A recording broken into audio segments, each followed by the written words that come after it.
Hello, everyone. It's RPGs with DBJ. I am your self-appointed third pillar-ist and the host of this demi-daily show at 6 a.m. Eastern Standard Time. Thank you for joining me. Today's Third Pillar Thursday will deal with the very broad, very deep subject of the Subterranean and how we can use that environment to enhance our games. Now, let me be clear. I'm going to talk about, because this can be a very broad subject, I'm going to talk about the raw and unmitigated, undeveloped deep caves, the natural formations in the deep dark. Vince, good morning there, sir. Thank you yesterday for joining me for your setting, Astrocetus. Very cool, and we'll absolutely talk about it tomorrow as well, or more specifically, starships for our future Fridays. But yeah, today's kind of one of my, it's like my specialty. My passion is just helping people use the environment and using that in a dynamic way to add to the story. Of course, I almost never write down any notes or anything, but I always have 1,001 ideas in my head. So I thought we'd start essentially on the surface. So imagine ourselves going down into a cave or tunnel. I've been spelunking before. Yeah, Vince says, yeah, caves. So also Underdark or just simply caves. More specifically, caves. Not that the Underdark can't be developed in that there wouldn't be larger cavernous areas for people to go in. But I think sometimes we overlook the natural and kind of just go into the graph paper 10-foot super flat hallways, and I think we miss a little bit in the natural cave formations. So for anyone who's gone caving, you'll understand that the spaces underground are never uniform. So your absolutely first hazard is going to be space. Taking those pole arms, those staves, your classic 10-foot pole, your javelins, your halberds and glaives, and et cetera, down into the Underdark, your naginata, are going to be extremely difficult. And even if you could fit them down there, your ability to use them is going to be extremely limited. Vince says the first thing that springs to mind is the story about those teenagers who were trapped in that cave and had to be saved by divers. That was an insane rescue. Yeah, see, something that I think plenty of us fail to realize is that along with just being an opening in the ground, in a hallway and then a big giant room, are the elevation issues. We've got a 3-dimensional space to work with, and in that rescue, they had the issue of the fact that the place was filling with water, so they actually needed to use divers to get to them. So being able to add in any of the 4 elements into your subterranean area, I think is going to be a really easy mnemonic for you guys to use if you want to include natural raw caves. So for example, because of the elevation changes, the PCs travel down through a cave system, and maybe it dives a little bit deeper, and then maybe it rises again, and there's an elevation change where it goes back up and then back down again. There are dangers when it comes to water. So we'll talk about water, then we'll talk about, air, fire, and earth. Of course, you're in the Underdark, you're going to definitely talk about earth, but I'll be more specific with that. Scott Bo says underground, Underdark, deep Underdark. Talking about raw, unmodified cave systems before we get to the to the huge metropoli in the Underdark. Vince says, how would you handle a 3D space of caves? It's hard to visualize with traditional maps, which usually stay constant in one axis. And that's really the big thing, because we're so used to having seen the classic graph paper, the little small squares, ragged rooms, but they're usually just one plane.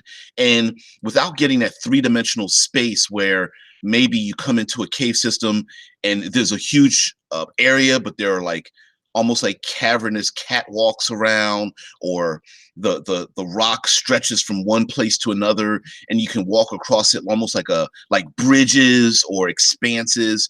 You have yourself a stalagmites and stalactites, or soda straws where water drips through the minerals and they meet each other. And the problem with handling three-dimensional spaces, of course, is that because it's not uniform, you have an elevation change, but even the elevations themselves might be a little bit off.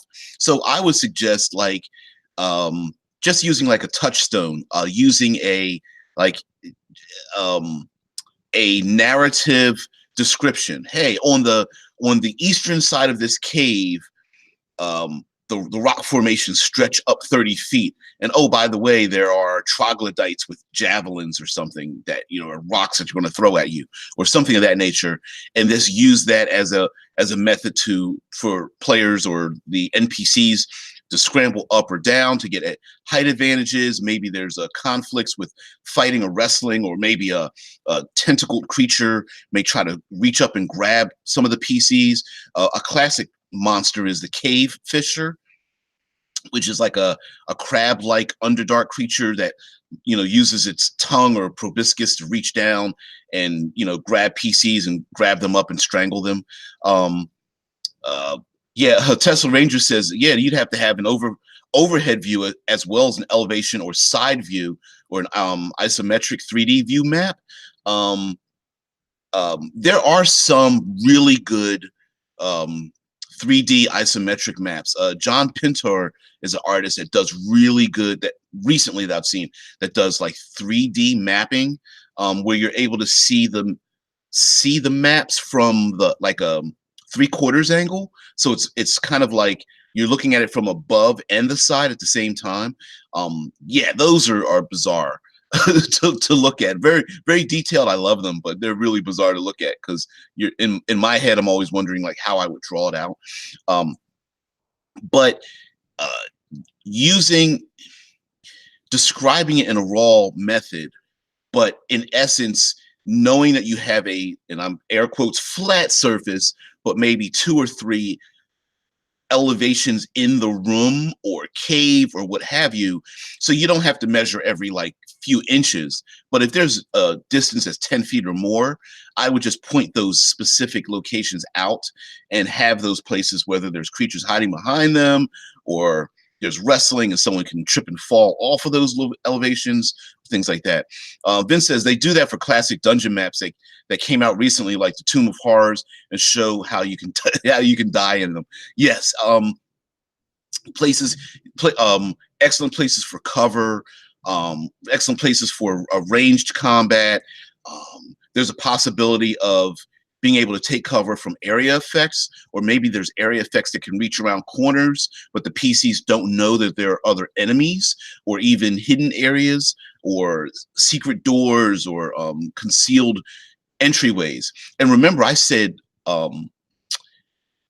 the problem with caves is spacing.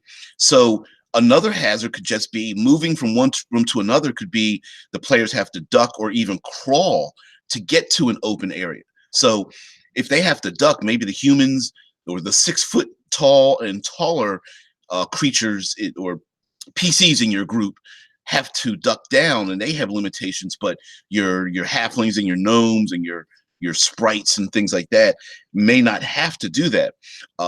They might be perfectly fine walking, or dwarves might be perfectly fine walking, standing straight up if they're 4 feet or shorter. But if they're taller than that, then they have poke their heads down, and they don't really have much space. And by the way, me describing this, it's actually in the player's handbook, where they talk about confined spaces and having disadvantage on dexterity saves and reductions for your armor class and things like that. Range combat is super hard in those caves. Also, tunneling monsters are super strong. Having light can be a problem, especially if you have to dive for a while. The divers who saved the kids had to dive in complete darkness at first. I love the idea of just presenting to your players. They're in a cave, they come to an area, they see a pool of water. Maybe they see a little bit of a light source, or maybe they see air bubbles or something, and they know they have to dive down into a water-filled cave, and they have no idea how long it is. They don't have a light source. Well, of course, we're talking classic Dungeons and Dragons right here. So I'm sure one or more of them have the ability to cast a light spell. But even if they do have that ability, diving into a dark tunnel, not knowing how far you'll have to go to come up for air on the other side, and of course the complete threat that anything down in there that wants to kill them will go after them, because your knight in heavy armor with I don't know, 500 pounds of gold is not going to want to disrobe and what is it, doff their armor, where they've got rules for donning and doffing their armor.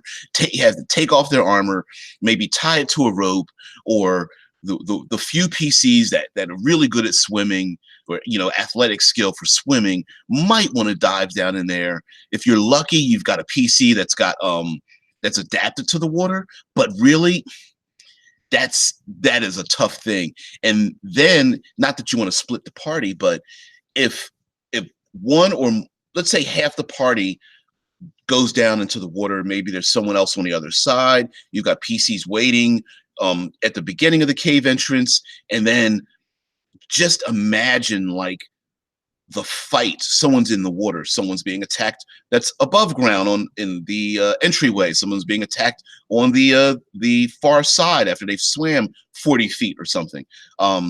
Pretty nasty. Yeah, Vince says you can always make the water muddy to counter light spell mostly. Of course, you've got particulates in the water. Sorry, you can't really see too much. I mean, and the natural environment is so useful for creating drama. And I think it's because we overlook that we automatically assume that player character abilities are that they are the easy thing that solves all cases, and the natural environment is actually pretty rough, even with magic involved in it. Vince says, by the way, Google Crystal Cave Nika in image search. That's an awesome cave. It's spelled Naica, and there's some cave systems that are incredible. I just imagine caves that are like filled with water. Remember, in since we're talking about like the Underdark, which is a trademarked name, by the way, you can't use Underdark freely if you are a content creator. But the Underdark, there are all four elements. So at first I said to talk about water. So there are things called aquifers, and aquifers are like pockets of water underground. Some of them can be very small, some can be very huge. Yeah, Vincent says it has crystals larger than most persons in it. If you've ever gone to travel to some like touristy areas, you go on a trip, you go on vacation, and some touristy areas you can buy geodes. It's like a round rock or round-ish rock that's split or broken in half, and you can see crystal formations on the inside. Imagine that multiplied times 100,000. Like, imagine a crystalline cave where the walls, the ceiling, and the ground have crystal formations that are larger, not just larger than people, but like if you carve them out, you could live in them. I just imagine that being very awesome. Also, horribly difficult to walk across. A 500-foot cave that's like nothing but like jagged rocks and crystals and stuff. Doesn't even need to be diamond. It could be any kind of crystal. It'll just be crazy. Or scintillating colors, man. You get some light in there. It's pretty. Crystal Cave Naika. That's wild to see crystal formations that are that huge. I guess I could share the picture. I don't want to screw things up. So along with aquifers, right? Aquifers, because there's pockets of water, you could theoretically have an encounter underneath an aquifer, and that's where you get things like pools of water, waterfalls, dripping water from above, because it can be hot and humid, and you can get the the humidity creates the moisture in the area, and so it can become icy and slippery if it's cold. It can be hot and humid and filled with mist or fog. And yeah, Proust says ice caves and salt caves are a cool thing too. Salts are a possibility, where the material down in the caves changes. So you have your super hard granite. It's like really hard, almost impossible to break. But then you have like salts and almost as if there are granular things maybe falling from the ceiling, or the walls can crumble if you scrape them enough. Vince says it makes growing crystals easier when it's hot. Not an expert though, and none of us need to be experts, right? We can just start describing things as being, dripping from the ceiling, being hot, having strangely designed waterfalls. So you could literally have water, a giant open cave, and a lake, and literally in the center of the ceiling, there's just water dripping, flowing down directly from the ceiling in a cone of some sort, and just filling this underground lake. Or you could have multi-tiered waterfalls where the water is coming down, and then you could have the threat of doing damage to a wall or ceiling, where it's possible that even a stronger water flow can come through it, or it could be used as a trap. There's kobolds have something set up, or a wizard has something set up, where if they know there's enemies coming for them that live down in the Underdark, there's a drow enclave lives in the Underdark, and if they're cornered, they can use like explosive runes or ropes, or even like Underdark hill giants of some sort, or stone giants that can rip the stone apart and then allow the water to flow. And then you'd have to make saving throws, or you get thrown back, or pushed into the undertow of the water flow, or something like that. It could be pretty nasty. Also, pretty difficult to cast a fireball through a waterfall, but there could be enemies on the other side of a waterfall. The moist caves could really limit like a wall of fire or something like that, or could even enhance a cold spell or an electrical spell. Those kind of things. How cool would it be that magic crystal grows in a cave, and you have to learn what powers they have to advance? For example, putting a specific crystal in your mouth allows you to breathe underwater. Another may create light when mixed with water. It could be an awesome natural riddle. Who knows? And you can add like positives and negatives. For example, like you said, the crystal could allow them to breathe underwater. It could enhance light spells, making them very blinding. It could caving expedition for science. It could. Who says every encounter has to be let's go kill the monster or steal the stuff? It could be uncovering maybe a natural crystalline cave formation that has healing properties, or has some other maybe it's like other creatures in the Underdark want to find these very rare crystalline cave formations because it helps them grow the places they live. Maybe it allows them to it enhances their magic, or it could be a replacement for the so-called potions and scrolls in your world, basically like one-use magical items that you can give to your party to allow them to heal, to turn invisible, to change their shape or something, to turn into stone randomly or something like that.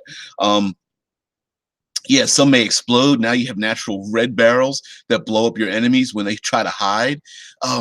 It could even bounce magic or absorb magic. So a spellcaster casts a lightning spell or something, and then the lightning spell gets absorbed into the crystal, but you could see like the energy inside the crystal, and you're like, oh, there's something that might happen if we touch this thing again. Um, Sounds like the Takra from Stargate, which grow their caves through programmed crystals. Absolutely. Um, but along with water and maybe a cave filling up, you can add tension by using water where you have a situation where there's a conflict in a cave, the water level's rising. It starts at their ankles, then goes to their knees, and then their waist, and starts to fill up. A very, very, very classic scene in many action movies where the the the hero or the victim is trying to tread water, and their head's coming up to the surface of the cave, and eventually the air runs out, the whole thing fills with water, and they have to do something, and then the hero comes in, or someone else helps save them and pulls them to shore, or pulls them to a down a narrow cave opening somewhere else, and maybe the only way out is to discover how to use these crystals. Maybe they have to place the crystal in their mouth to breathe underwater, to swim down a 500-foot length narrow cave opening to get to the other side or something. The adventurers might inadvertently ruin the whole system with their discoveries due to monetary issues such as crystal harvest for companies, or tourism. Yeah, or just PCs find out. PCs finding out pretty much leads to PCs wanting to steal the stuff, right? Vincent says just make it so the crystals turn to dust in natural sunlight, or if they leave the cave. Yeah. Prue says they might have to decide whether to keep amazing discovery secret. Um, Absolutely, it could be possible that daylight prevents them from growing. It could be a natural condition of the caves where they grow. Um, there are plenty of it. What comes to mind? I have to say this. What comes to mind is the butt weasel coffee. It's like $400 a pound here in the States, where there are these jungle marsupials that eat coffee beans, and people have been unable to duplicate the natural environment that these marsupials eat these beans, and then they use the beans and forge the coffee. That's why it's so expensive, because you got to wait for them to crap the beans out. Um, I don't know why it comes to mind, but it's an idea of like you can't really change the environment around them. It pretty much has to exist in its own natural environment. Uh, yeah, it just classically from Advanced Dungeons and Dragons, the Drow had plenty of magic items like cloaks of invisibility spun with spiders' webs, and a lot of their swords and things, weapons, and poisons, and almost all of it deteriorated when it was exposed to sunlight. I'm not sure if I don't think that still exists today, but that was a big thing where a lot of them had like all of them carry like +3 swords, and cloaks of invisibility, and boots of moving silent, and like -4 saving throws versus poison with their darts and stuff, and like all of it deteriorated in sunlight. Yeah, and um, so talked a little bit about water, but we also have ourselves air.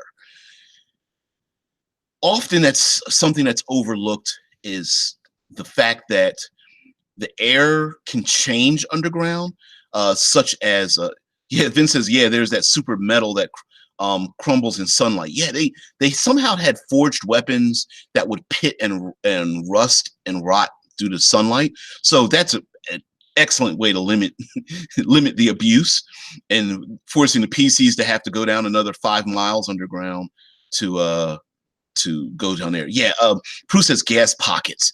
Yes, absolutely. Methane gas, maybe some knockout gases, choking gases that are extremely flammable. So if someone sparks anything, that it could light a whole cave system on fire. Um, there's a possibility of having like smoke and mist and fog.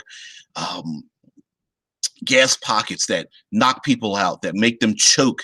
So maybe verbal spells are very difficult from the choking. Excellent opportunity for your dwarves who have the stone cutting to allow them to have a little spotlight so they can detect, like, oh, we don't want to dig through this wall because behind this wall is like natural gas formations or methane gas that's very flammable or explosive. Vincent says it's a small indie game about building a colony underground. Not sure what that one is. You have to manage gases and liquids all the time, and you know it could be a lack of air. Maybe somehow there's a cave in. The players have to worry about a cave in, and then the lack of oxygen underground. You could even add in the fact that that pyromancer that wants to keep using the fire spells is using up plenty of oxygen around them. Detect gases would be a super niche but useful spell. Yeah, and oxygen not included is the name of the game. You know, you can have give them clues. So maybe certain scents of certain gases like almonds or like onions or garlic or potpourri or urine or something or ammonia, what have you, leads to other certain types of gases in your setting. So maybe one gas is actually good. So it's something that heals you or rejuvenates or gets rid of exhaustion levels or something. Yeah, rotten eggs is absolutely a possibility. You know, rotten eggs, the smell of rotten eggs is actually added to natural gas for us to smell it. But listen, this is fantasy, right? We can say natural gas smells like rotten eggs. And yeah, those kobolds with their torches, yeah, they're about to light everything on fire while they start knocking their little rocks together and making a spark or something.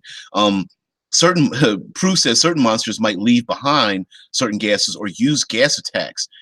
Who's to say the carcass of a creature won't it isn't what creates the gases and the gas pockets in the first place? So gorgons come to mind where they breathe out a gas or some such. So there may be certain predators that move towards the gases. Maybe they lay their eggs in these natural harmful gases because it keeps other animals away from their eggs or their young. Certain creatures may attack others around these gas pockets because, hey, if you can run your party through the knockout gas, what an easy way to get to attack prey or something. Spiders might spin webs near these gaseous places, so not only do you have to escape out the web, but you're getting lightheaded from the poison gas. Vince says that's why they mix in, but it can be in caves naturally, of course. Sulfates smell like rotten eggs. Yes. Why is my brain can't think of it's very natural when it in volcanic areas, and I can't think of it at all. Prue says if you meet that monster in a certain environment, those gases might combine for surprising effects too. So it could be that certain monsters gain certain benefits. Maybe they grow or heal, or they have some kind of extra discharge that allows them to breathe out the gas. So maybe the creature isn't harmed by the gas. I'm picking a spider, but it could be anything else, right? So maybe the spider is able to breathe out these noxious fumes because the gas just doesn't affect the spider. But the spider is able to breathe out, or essentially fart out these noxious fumes to knock out the party. Troglodytes, they smell terrible, right? They're known for being like really, really bad. Maybe these gaseous places are where the troglodytes pick it up in their skin, or maybe when troglodytes die, that's what happens. Their body just decompose and they make these pockets of gases when their bodies die. Vincent says something like a giant frog or fish that inhales gas to create pockets of air underwater in a cave could be nasty when the adventurers are almost out of air and find a pocket of gas that is a trap. Yeah. There you are turning the tables on them, right? They're like, we can't breathe, we need a pocket of air. And then they get to the pocket of air and it's like completely poisonous or something. There could be mushrooms that create spores that they breathe in? Yes, absolutely. Um, and then along with those pockets of air and gases, some of which could be dangerous, some could be harmful, hallucinogenic, um, um, almost like natural illusions. So instead of someone casting a spell to make illusions, it could just be a natural byproduct of the spores that they breathe in, and then there's just hallucinations, and they think that there's walls where there isn't one, or they think there's a fire where there isn't one, or a giant dragon is just in their mind. Um, but also we've got wind. Who's to say that yes, the temperature in the underdark, geez, in caves tends to be even and consistent, but who's to say that the winds aren't a possibility? So you could have strong winds that are like really powerful that flow from one place to another.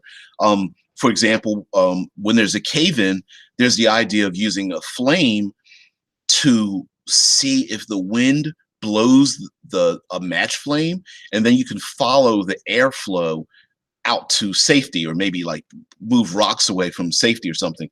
So you can have strong winds, powerful winds that carry through certain cave formations that blow out fires, that are strong enough to knock people over, that are strong enough to create cold winds that drop the temperature down, or even blow over the rare flying creature underground, like bats or something. And then maybe they stay away from the wind, and almost like a tornado, or maybe Coriolis is probably the wrong word, but a twisting effect, whirlpool effect of wind could just be a natural byproduct of how this cave is shaped. Vince says also, what a lot of people don't think about, using normal torches in a cave that has no airflow creates smoke and uses up a lot of air.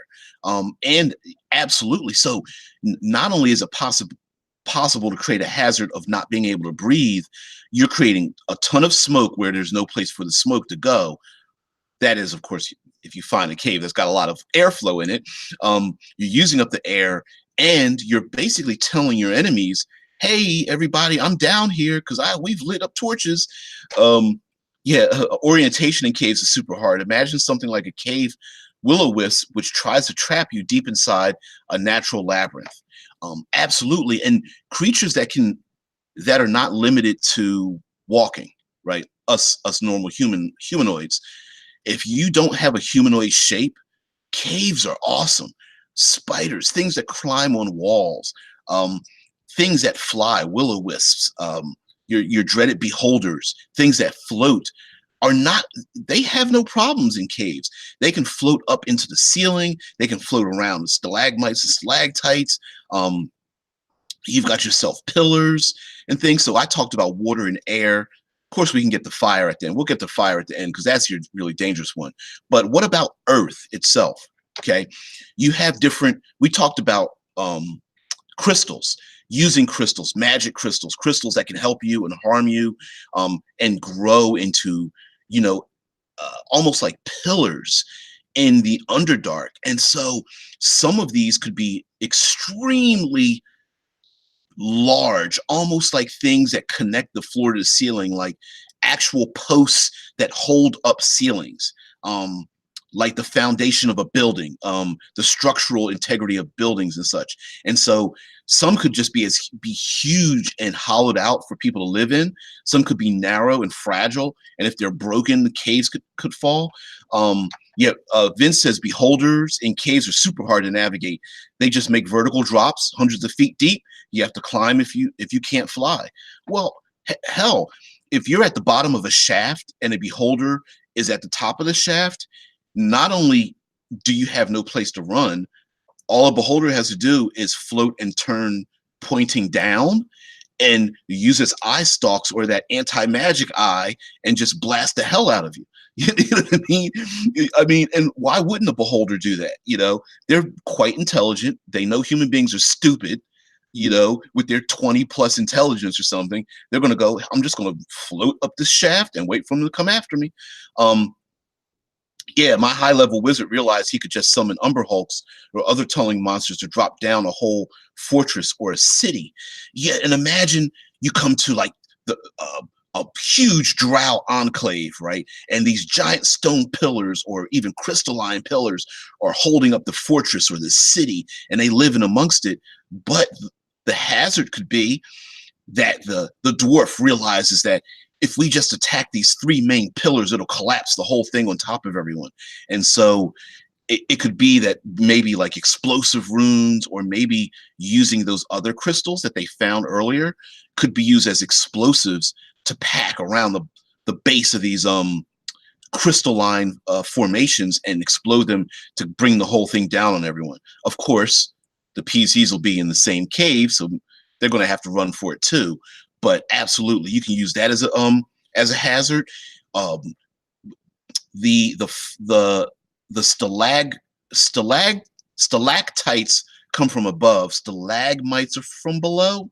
Pretty sure stalactites and stalagmites, I believe, is how it's pronounced. Of course, I could be wrong because I'm not very smart. But my point is that the creature, what is it? The roper, the piercer are things that look like those things. The roper's down on the bottom, and the piercers drop from above. But you can Prue, thank you very much. I finally got something right. Um, anyway, if they're big enough, they can become havens unto themselves. So the ones on the bottom, the stalagmites, are like could be hollowed out, and they could be little havens for like your lesser drow, your Duergar creatures. Anyway, your humanoids that live in these little cities or something down below. Kobolds, troglodytes, whatever have you. Any cave adapted humanoids you want, like bugbears or something. But above, if they can levitate, if they can float, if they can fly, yeah, as Vince says, that's why I summoned monsters and didn't do it myself. Could still teleport though. Defeated a Balor like that. Yeah, walls of force. Summon giant earth elementals, using teleport, especially high level things. But of course, your enemies have the same ability too. You know, if they know that the PCs are about to take out the foundations, your higher level drow are just going to be like, okay, I'm out of here, and I'm also going to take revenge as well.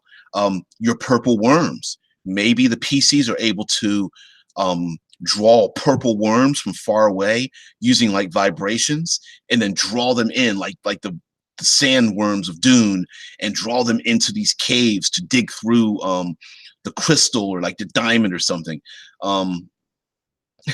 Thinking stalactites is unfortunately the only way I can make myself learn, but now I remember. Yes, I always thought stalactites. I always remembered that T was up top. That's all I remember. And M was for mud. T's up top and M's for mud. So I don't know, whatever. Yeah, thanks for the image. But well, in a way, they do drip. They do form through moisture, so they are kind of like dripping fluids a little bit. Whatever. Yeah. um, but you know, there's a possibility of taking out the havens that are in the upper portions of the caves too. So maybe the PCs have to levitate or fly up above, and you can see like light coming out the windows, and maybe they fly on like cave bats or something, or they climb on they ride spiders, or they're, what are they? The driders. They're like centaur spiders, and they climb above, and then maybe those can be destroyed too, breaking them from the ceiling from above. But of course, there's tactics where if they know that there's enemies down below, they'll just drop things on them. They'll drop rocks and javelins and launch spells from above down on anything trying to climb up or trying to climb up the cave walls, because that'll be the first thing an enemy will want to do: climb up the cave walls, climb up to the ceiling. And could you imagine like a whole fight where there's nothing but like armies of people riding on, say, insects, and they're climbing up to the ceiling, and they're all upside down, like maybe there's swarms of ants, and then the drow are riding on spiders, and then there's dwarves, and they're riding on, I don't know, what's another cavernous thing that climbs on walls, like scorpions or something of that nature, or whatever. I don't know. It'd be kind of cool imagining everybody upside down fighting. But so anyway, Also, it says huge army ants would be amazing in caves. They can make bridges out of themselves. That's what Prue says, and absolutely, they're quite brilliant together as a hive, even though individually they might be stupid. Um, yeah, this reminds me of the new Duke Nukem game where they had those things on the ceiling. Yeah, I mean, swarms of ants could like um, make stretch across a huge cavernous area, especially if it's dangerous, making a bridge out of themselves to maybe get to the PCs that are stuck. They could make piles of themselves to get to a ceiling. Ant-Man rides on flying ants, so that's a possibility too. Um, and of course, you can always reskin something to put it in a cave, right? You can always reskin like bats or birds or something like that and just say they live underground, making them blind or what have you. You have all sorts of make a yes. Ants travel across oceans making rafts out of themselves, and I believe they cross they can cross lakes and rivers that way too.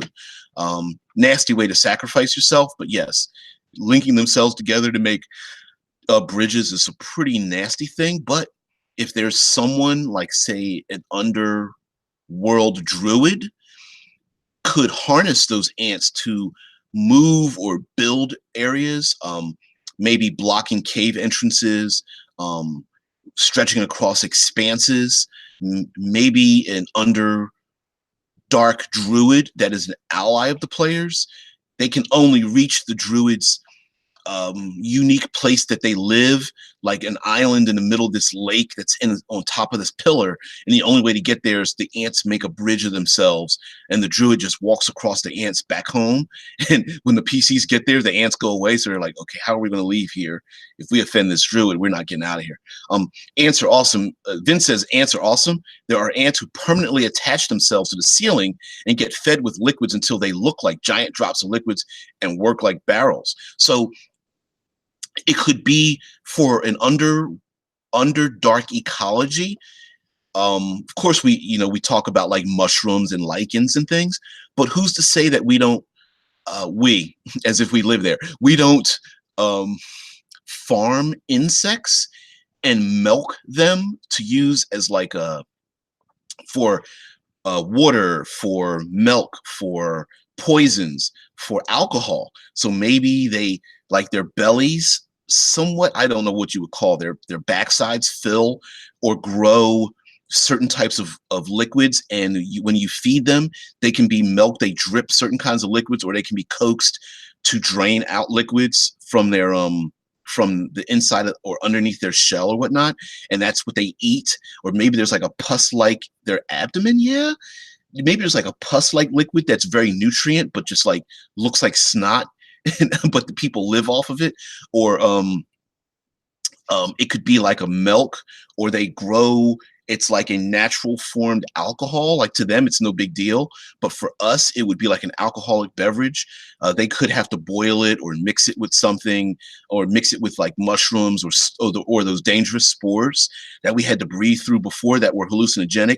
They mix it with the snot, the ant abdomen snot, and it just becomes really flavorful for people underground. What have you. Yeah, you maybe there's underdark farmers, and they have herds of yeah, give me that red ant, I need a drink.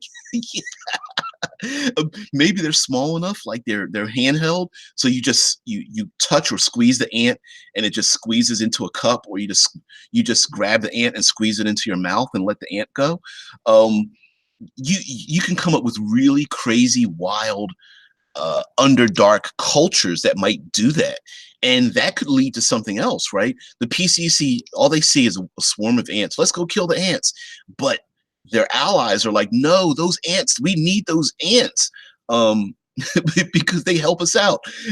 A druid of mine had very small fire beetles as fire starters instead of flintstones. Yeah, I mean, you can go wild with them. Maybe there are the fire beetles are light sources, so the fire beetles are carried inside of like they're carried like not torches, lanterns. The beetles are carried inside of a little woven structure, but instead of using fluids, they're just little beetles on the inside, and you drop little pieces of meat or like lichen or mushrooms inside so that the beetles don't want to leave. But when you drop it in there, they start to glow. Or maybe when you shake the box or something, or shake the little lantern, they start to glow so that you can see better in the Underdark. Um, Ants taste like lemon due to formic acid. That tells me that you've had ants before. And even if you tell me you didn't, I'm going to assume you did there, Tesla Ranger. I'm just um, ant ice cream. Possible. Why not? Ant barbecue, roasted ant, ant souffle. Yeah, all kinds of things. So, um, and don't forget those pesky spiders too. Maybe the spiders taste pretty good if you split them open and bake their innards. But um, so let's head up. So we talked a little bit about air. We've got ourselves some water. Um, Earth. Also, we have the idea of crumbling Earth. You got to have some cave-ins.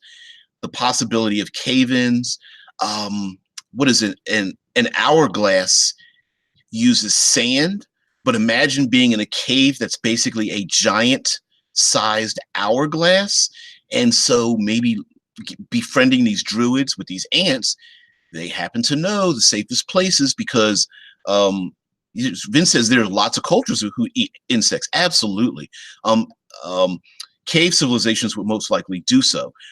From what I understand, insects are a great source of protein, and that if we begin to live in interstellar habitats, that insects might be the best way for us to obtain protein rather than trying to take beef or meats and such, as well as plants. That insects might adapt themselves well to zero gravity and light gravity environments, and that we can feed the insects the nutrients we want, and then we just eat the insects as well, and then the insects carry pollen and such. Prue says, I've had ants and certain larvae, takes some getting used to, but it's fine. There's a larva that tastes almost like bacon. Wow. Yeah, they're a lot more efficient than eating mammals. They take up less space. um it tastes like bacon. Yeah, I've heard some taste like almonds as well. But yes, culturally, those of us that do not normally eat insects would have to get used to it. It is a very outside the states as first world countries. Yes, eating insects is a very common thing. Lots of nutrients. So underworld cultures eating insects would probably be pretty common. They breed pretty fast and regularly for the most part. They're probably better nutritionally for the size that they are. Um, yeah, Vincent said, I just ate a mealworm once, but it didn't taste, it tastes something, it tastes anything like that. It didn't taste like nothing. Well, you know what? What are they? Silkworms. Silkworms could be used in the Underdark for like clothing. Of course, spider webs could be cultivated and spun like threads or cotton, or I guess linen, or what have you. Yeah, there's plenty of things. Maybe building some structures or materials are built out of insects. So you have yourselves like spears that are made from insect claws or mandibles. Armor and shields could be made from the shells of the tough chitin or chitinous shells, whatever. One of those is incorrect, me pronouncing it. Could be used as shields for armies. So spiders, webs, and silk things could be used as like ropes or whips or nets. Yeah, maybe some non-bees that produce a honey. Sure, you could have well, listen, we're fantasy, right? So if you have an entire ecology underground, you could have like blind bees that produce a type of honey. They don't have to necessarily be air quote bees. They could be like giant wasps or sturges or something. But it could be that they produce a type of honey or produce something based on what they acquire in their region. or these absolutely tasty cheeses that have living worms inside. It's a delicacy. Anything's possible, right? Maybe the worms extrude, they eat something like maybe dead carcasses, but the worms, what they extrude is a type of a very tasty cheese in the Underdark, and you could have fun with it, right? Just breaking, almost mixing and matching what you expect. Okay, here's a project. Create a random table of of create a random table of what we would consider an animal byproduct, and then create another random table of the creature that would create the animal byproduct, and then create a third table that is the byproduct. So an example would be you could put bees or like wasps or ants or something, and then on another table you could put like cheese, milk, alcohol, webs or something, and then whatever you get what I'm talking about. Vince says there are bees that don't consume pollen but dead bodies, and they produce like a meat honey. Yeah, it could. So instead of like a sweet honey, maybe they produce a kind of thick, maybe a congealed meat-like substance that is a substitute for what we would consider beef or pork or chicken under in the Underdark. Um, Absolutely. And then, who's to say that there aren't any number of blind creatures in the Underdark? So you could have like blind fish, you could have blind insects, and they just navigate through like tremor sense, or the sense of smell. And I believe there's a humanoid race that's blind, a monstrous humanoid race that, not monstrous, there, yes, I guess you could call it monstrous. A monstrous bugbear-like humanoid race that's blind, but they navigate through sound, is what it is. So tremor sense, sonar, using sound like bats, and sense of smell may be a really great substitute and something to challenge your players. Vincent says they're called Trigona hypogia. Never heard of that. Or vulture bees. Um, it's nasty. That's pretty nasty. um, yeah, vulture bees might be necessary in the Underdark because it might be the part of the ecology that when things die, something has to consume it, and then the thing that consumes it also creates a byproduct that people would like to consume in their cities. So yeah, absolutely. And there might be farmers or nomads, gypsies that collect that kind of thing. And that might be a form of barter for other cultures in the Underdark. But I didn't, my fault. Okay, expectations. Players may think that they know they are going to encounter something like trolls, troglodytes, drow, things in the Underdark. But if you take away something that they have, like their sight, they might not be affected by visual illusions. They won't be blinded by bright lights. Quiet PCs like Gearforged or Warforged, if they stay still, these blind creatures might just walk right past them or over top of them and might not notice them.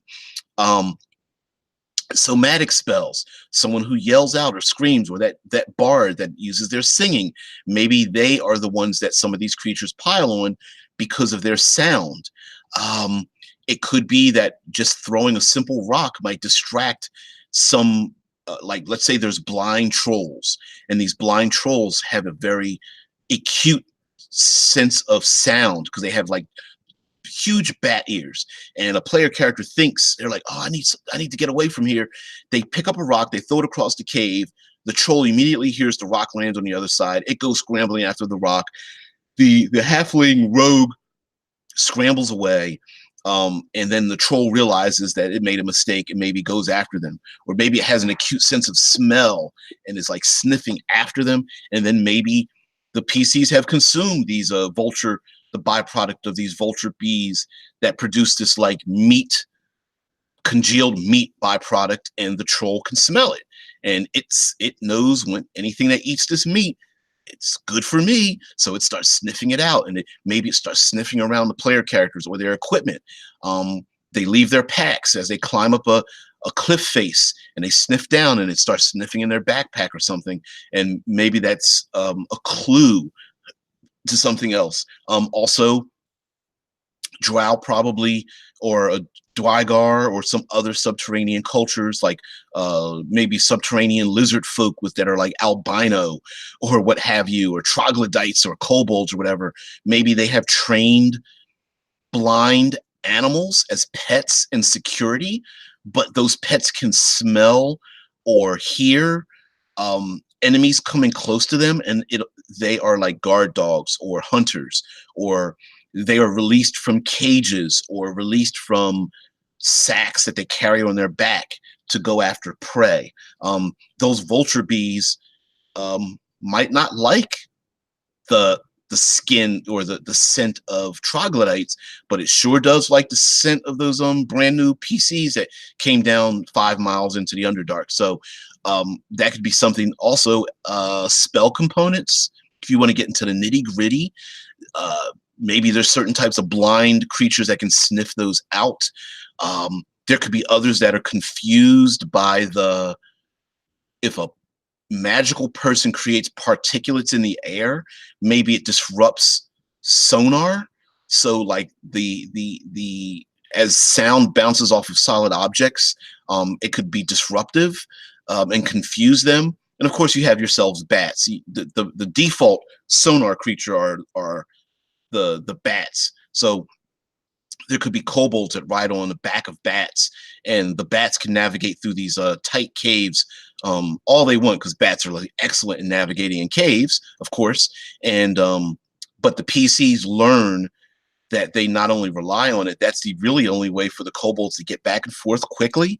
And so if they can like disrupt the bats, it can disrupt the kobold haven or something. Lastly, fire. Let's deal with some fire. So we did our earth, because you got crumbling places. Oh, sand. Oh, shit, I didn't talk about sand. Quicksand, sinkholes, crumbling walls, falling boulders. The classic Indiana Jones. I'm running out of the temple, and the giant balls coming after me. Of course, it doesn't have to be absolutely round, but you can have your rolling boulder comes after the PCs. Those pesky kobolds are like rolling these boulders after the PCs. It could be collapsing ceilings. Vincent says, currently writing up the random chart. Yeah, love myself some random charts, right? You have collapsing ceilings. You have sand. You could have a room filling with sand, like being on the inside of a oh, I just forgot the name of it. The timer, the timer you flip over that's got the sand in it. Please, someone remind me, because my brain just shut down. Anyway, the PCs could be inside of a room that's like that, with sand pouring down, and they've got to get out or scramble their way up the sand pile, and maybe try to pull themselves up through the sand that's coming down. It doesn't have to be sand. It could be like blackened, or it could be like pebbles or something. They could be in a down inside of a valley of like pillars of rock, an hourglass. Thank you. An hourglass. Ba-doink. So anyway, the hourglass feature could be a hazard, because maybe something broke a hole in the ceiling and it starts to fill, or maybe this is just a normal aspect of where they're at. Maybe the PCs are actually at the top of the hourglass effect, and they're sliding down into the sinkhole, and then they get deposited into another cave down below. And of course, you've got yourselves your I don't know, the sand land sharks or something, or like purple worms, or some other subterranean creatures that dwell in and around the sand and are able to easily climb up or down. Ankhegs that spit the acid, they're really cool things for subterranean worlds as well. They climb on ceilings and such. You can have a deep valley or crevice. You've got crevices and cliffs. You've got narrow bridges. So you could have like rocky bridges that span depths, and the PCs may have to climb over something.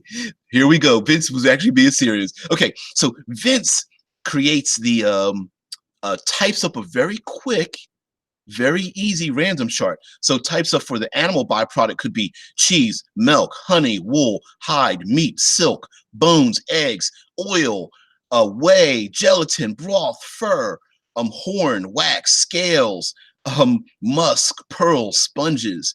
And the animals that could produce those things could be like bees, ants, worms, beetles, bats, spiders, moles, centipedes, moths, snails, fish, salamanders. And so just on a random, all you have to do is add some numbers to one side, add some numbers to the other side, roll 2 dice and go, oh, you encounter um spiders that make a gelatin, or moths that create an interesting broth, or snails that have a really funky like fur on them, or bees that produce a specific musk, any kind of thing.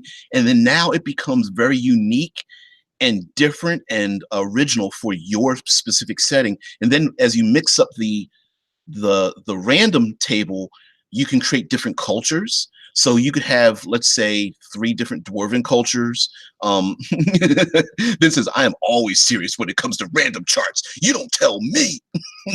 I just assumed you said it like that. Yeah, I'm not going to disrespect the random chart. I love myself some random charts. I put myself to sleep reading myself some random charts. I love it. There's a website dedicated to random charts. God damn it, I can't remember it. Anyway, so cultures, other hazards. I didn't even, I barely talked about like cliffs, cave-ins, climbing, rocks falling on you, being stuck inside of like trying to navigate in and having a fight when you're inside of narrow pillars of rock, boulder formations. So if the boulders are like taller than a human, average human, twice again the size of a person, and you have your pole arms, but you also have creatures hiding in and around them, and maybe they can be pushed over. Fantasynamegenerator.com. You know what? Yeah.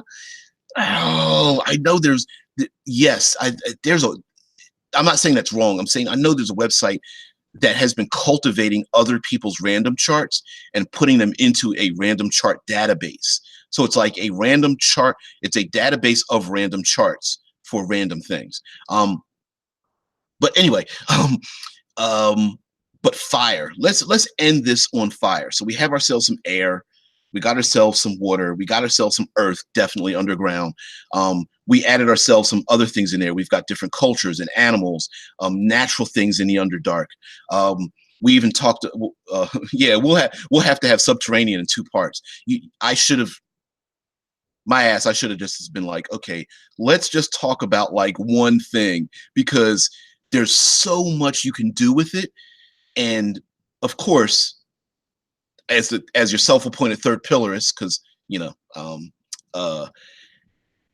I will be doing a Subterranean book. What we talked about plus more, like that's what I do. Like that's my thing. Like just what we're going over now is what I think about for hours and hours and days and weeks. So yeah, there'll be a Subterranean book that's going to have all of those things in it. I might end up having to put some like, thanks for the random charts, guys, because there's plenty of things we can pull from to add together. So let's end this on fire. We might have to do we're going to do Subterranean in a second part. We'll have to hold off probably next week, or maybe we might do like a Monster Monday kind of thing or with it. But anyhow, fire, lava, volcanic things. Just Vincent said, hey, you need inspiration, just call. Shit, all you need inspiration. Here we got the chat. Let me just throw my 2 cents in there and blow all your ideas away. That's all I need to do. All you guys. Yeah, I'm the I'm the nexus of the idiocy, and as from you guys, it just spreads out. It just gets more and more brilliant from there. I'm just the nexus of the lack of knowledge. But so we have ourselves fire. So of course we have to go underground. Um, um, it proves as people who have read Stephen Erickson's Malazan Book of the Fallen. Never heard of that. Will have great subterranean plus fire inspiration. Yeah, I'm just imagining gouts of fire, pools of lava. Of course, you're going to have heat, so that's going to be rough by itself. But you're also going to have sulfuric gases and acids and explosions, earthquake type things underground with your cave-ins. You're going to have lava flows. Some of them are going to be extremely flowing, almost like water. Others will be thick and viscous, so absolutely dangerous, but you could probably walk across it if you're an idiot or like an earth elemental or something, or immune to fire. Great places for your fiendish creatures to live and grow in. You can absolutely positively reskin like your your realms for like your red dragon. You know, they've got layers. You can reskin yourself some traps and just say, oh, it doesn't cause blunt damage, it causes fire damage. You know, what else? We've got along with the lava, we've got gouts of fire. Walls of fire could spring up randomly. So maybe the PCs are going down a cavernous a cavernous tunnel, and there's cracks in the ground below them, and as they go through the cracks, flame shoots up between them, so that maybe there's creatures or even enemies that lead them down there. Your intelligent kobolds, your drow are quite intelligent too. That pesky beholder that keeps quote unquote running from them but leading them into danger. It knows that the the flames are shooting up. Vincent says, "Bring me my lava lamp." Oh, wait a minute. Oils, hot oils and fluids. We didn't even talk about oozes. Man, you could just keep going on and on in the Underdark. But that's because we can reflavor so many things in the Underdark. Of course, oozes, gray ooze, black puddings, ochre jellies, gelatinous cubes, which could be just gelatinous blobs. They don't need to be cubes. Any of those things live in the Underdark. Some of your most dangerous vine-like creatures. Imagine like treants or assassin vines or living creatures, except they're upside down. So instead of like a tree that grows up, it's the roots that reach downwards. So you can reskin a ton of things in the Underdark, as well as, of course, there's plenty of creatures that are natural down there. And then you could just give them narrative influences. So for example, like Underdark lizards could have like a bioluminescent feature in their scales. You could have like name anything and call it albino. Name anything and make it completely black and dark. You could change. Vincent says in Astrocetus, one planet had lava as the main source of energy and building material. They transported lava through rivers and barrels to power their facilities and create warmth and light. Of course, not stealing your idea, but you can absolutely, I can imagine a dwarven culture underground, like basically scooping up lava, and that's what they use for warmth and light in their homes. They just use these big metal, like like lantern-like things or scoops or something, and it's like, oh yeah, we'll just grab some lava, come on in, cook our food on it, use it to warm our hands and bring it inside or whatever. Might be something that you do as a kid. Hey, Gregor and Thalgus, go down to the lava river and go get us some lava for dinner tonight. And and they go down there with their forged iron skillets, or not skillets, but like cups or something, barrels, and they just scoop the stuff in it and come on back home, pulled by their blind goats or what have you, or blind beetles or lizards or something that they have in the Underdark, and that's how they live. Many things. Gouts of fire, rivers of fire, and of course, all the hazards that we all talked about previously can be over top of lava flows. Because the Underdark is a three-dimensional place, you can have lava tubes that are empty, but you can have lava flowing above others. There are fissures where the lava begins to flow upwards from the pressure, and maybe those fissures could be followed up to the up above ground, or it could be so powerful that it blasts and fills up a whole place. So, for example, there might be a drow, that drow enclave that you want to get rid of, and there's like hundreds of drow that live there. But if you're able to break the wall for this lava tube, the lava will flow up underneath it and just fill up the whole thing and kill them all. Because that's what we do as a goodly and justly folk. We want to kill them all. So anyway, I'm just being stupid. But anyway, subterranean area. Went on for over an hour, and we can go on for hours with Subterranean, because in essence, you can create a parody of the surface world and just put it into the Underdark.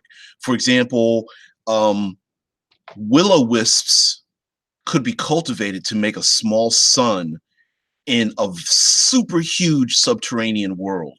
There could be subterranean versions of forests and jungles and all those kind of things in the Underdark. So yes, this definitely is I'm thinking there probably is going to be a part 2 and part 3, because you could subdivide this down to so many other things. So I'm going to go on forever with this if I don't cut myself off. So by the way, guys, thanks for patronizing me. Thanks for looking into what I do with Critical Hit Publishing, maybe doing some research into that as well. There are many creators that I'm contacting because I love what they do. It doesn't mean that you have to trust me and my opinion, but looking them up and looking up what they do is a great, I think would benefit you in your creative endeavors. So Power Up Gamers, RP Gamer, Darius Jana's channel, look them up because they're writing materials now. There's a Kickstarter for Legat's Tome of Amazing Beasts that's out. Tomorrow, again, we're going to talk about Astrocetus with Vincent, his world for the Cipher system. I'm going to bring on other guests as well. I did an interview with Connor and Megan for Cryfoth. I really loved interviewing them and their setting. If you're into like Dark Sun and you want some gritty rules for 5th edition, because in my opinion, 5th edition has some like easy buttons, I call them, easy ways to navigate through hazards. So they have basically that book by itself shows you how to create a brutal post-apocalyptic setting, and then you can just like pick pieces out of it. It's pretty cool. Anyway, look them up too as well, well as myself. Thanks for encouraging me to do what I do. I love. I hate being here at 6 o'clock in the morning. I love interacting, so that's why I do it. It's not the morning time. It's the interaction with you guys. So it just gives me some fuel to do things. I will be having a family here next week, so there's a good chance I won't be able to do live streams the way I want to. So that's why I did one where you're so silly, Vincent. You're wild, dude. Man, you and your random. I love. No, I'm serious. I love random charts. They already created it. So yeah, we as a community need to come together. There are many very big, very broad creators out there, but there's also very small pub creators, and small press publishing needs some support. And that support doesn't necessarily need to be automatic. It just be, hey, let's look them up. So anyway, I'm DBJ, your self-appointed third pillarist, And for today, this ends part one of Subterranean features. So yeah, we got to revisit this again. Thanks, guys.